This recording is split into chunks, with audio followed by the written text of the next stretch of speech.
I'm Blake Newsom, Dean of Chapel at the New Orleans Baptist Theological Seminary, and we're here today for our installment of NOBTS Conversations with Dr. Eric Hankins, the pastor of First Baptist Church, Oxford, Mississippi, where I heard they have a college and maybe even a football team. Little program, that's right. It's good to have you here, Eric. Appreciate you spending some time with us, talking about some things. So let's get right to it. I want to ask you, first off, kind of the last couple of years, you've been involved in the dialogue discussion about Calvinism in the Southern Baptist Convention, wrote the article, the document about the traditional stance as far as Baptists are concerned, and served on the SBC Advisory Committee concerning Calvinism.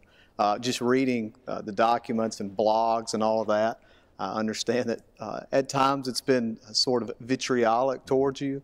I'm sure you've also experienced some friendly conversation. So I just wanted to get your take on kind of where we are in the Southern Baptist Convention right now. What's the relationship like? You have a really good perspective on this, good insight. So talk to us about that, the relationships that are out there, and can we coexist and work together as a convention? Great, great. My short answer is yes, we can coexist and work together. And through some meetings with the Calvinism Advisory Committee over the last year, we're really able to hammer out precisely that while we have real and distinct differences on the issue of Calvinism and non-Calvinism, those are not reasons not to fellowship and work together. And so from the very beginning, for me, it has been an old Reformation principle that says in essentials, unity, in disputable matters, liberty, and in all things, charity. And so that, I think, is the correct position. And I got involved in this discussion because I felt like that Reformation principle was in trouble. That there was a loss of liberty granted, and I felt like that loss of liberty was in the direction of non-Calvinists, that we were deficient, that we were the reason why the SBC was in decline, that historic Baptist position of non-Calvinism, and it is a historic Baptist position. I began to feel like in the discussion that that was an aberration, that it was problematic, that it was the reason why we were in trouble, and that I was not going to be granted liberty to hold that position. And then also the loss of charity, that it had become ugly and mean-spirited.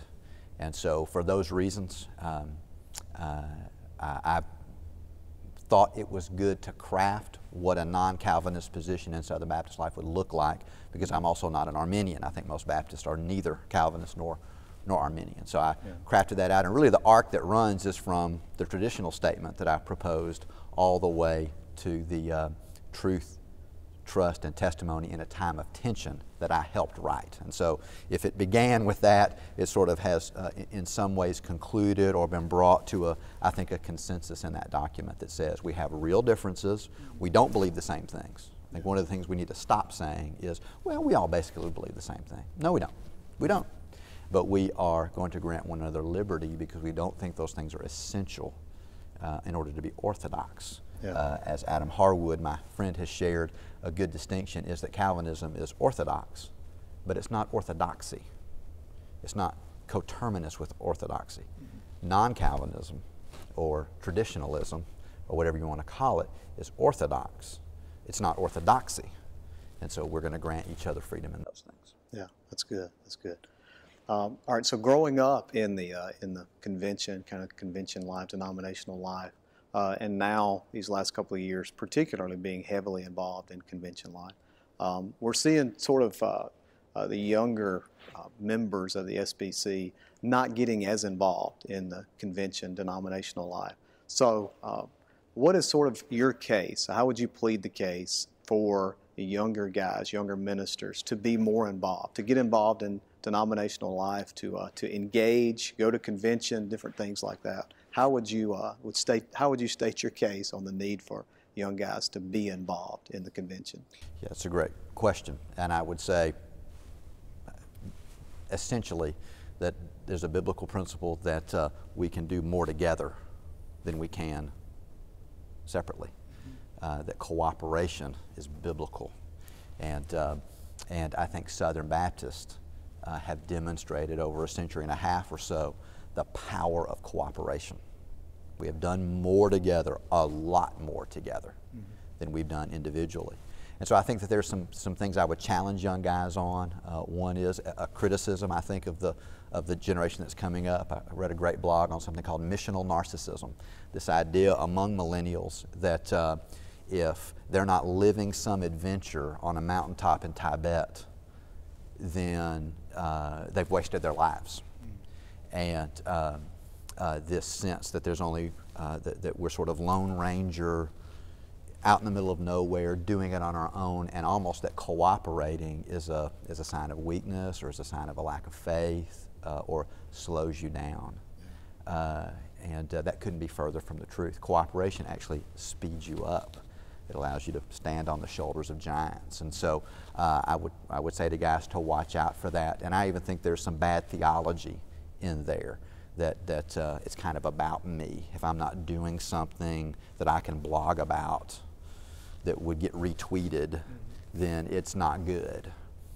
When the clear sense is faithfulness in small things leads to faithfulness in large things. That's a biblical principle, that you take your seat at the foot and then you're asked at the proper time to be at the head. So I would say to young guys, everybody has to participate as a young guy and be faithful in those small things in order to be asked to move up. I also think there's just a love for youth in our culture, that old people are kind of dumb and bad and young people are cool and awesome, and so we don't need to have a respect for those that have more experience than us. And so I would offer some of those criticisms for the guys to be self-critical. I just think there's a cultural anti-organization. There's just, I think it's anti-denominational. Yeah. I think that propensity to think that organizations are bad. At the same time, I would say to the young guys, we desperately need you to engage the process for all of the right reasons you're criticizing the organization. They can become heavy, slow, trapped in the past, slow to change, unwilling to make hard choices. We live in a culture that's moving faster than any other culture in history, and it's hard to keep up. And so sometimes when things are changing fast, there's a retrenchment in organizations. They're afraid, they don't know what to do, we might fail. And so there's got to be an infusion from the young guys. And I would say to them, because I know this experience as a young guy as well, is it's frustrating when it seems like a good old boy system, or no one ever invites you to have a place at the table, even at the foot, to tell a guy you got to wait 25 years for your turn to be engaged in denominational life. I think denominations need to hear you have got to be working to engage that generation. Yeah. They bring a tremendous, as all young generations do, a tremendous energy, insight, and they're the future. Yeah, that's right. Yeah, it's good. Yeah, it's good. Some concerns and also some encouragements there. And I think the other thing is the young guys need to decide. Young guys need to investigate what they're criticizing. Mm-hmm. Don't read 2 blogs about how bad the convention is or how rotten state conventions are because somebody said that. Yeah. Go to some conventions, ask some questions, and investigate whether or not what you've heard on a blog is really true. Mm-hmm. And then I would say again to the denominational agencies, tell your story. For instance, tell the story of Baptist Student Union work that reaches more college students than the ones we know of, Crusade and these others that are great program, but I mean vastly outdistances those organizations. Yeah. And that's just one thing. And then you can go on and on talking about IMB and North American Mission Board, and the list just goes on and on and on and on. Yeah. And then the final thing that I would say is, let's say we got rid of the denomination. We got rid of associations, state conventions, national convention. What would we replace it with? And when these guys sit down and start talking, guess what they describe? What we already have. Yeah. A way to get together at various levels to cooperate to do work. And so the problem is not the system. Sometimes the problem is personnel. Sometimes the problem is vision, which all organizations, when they start to fall behind,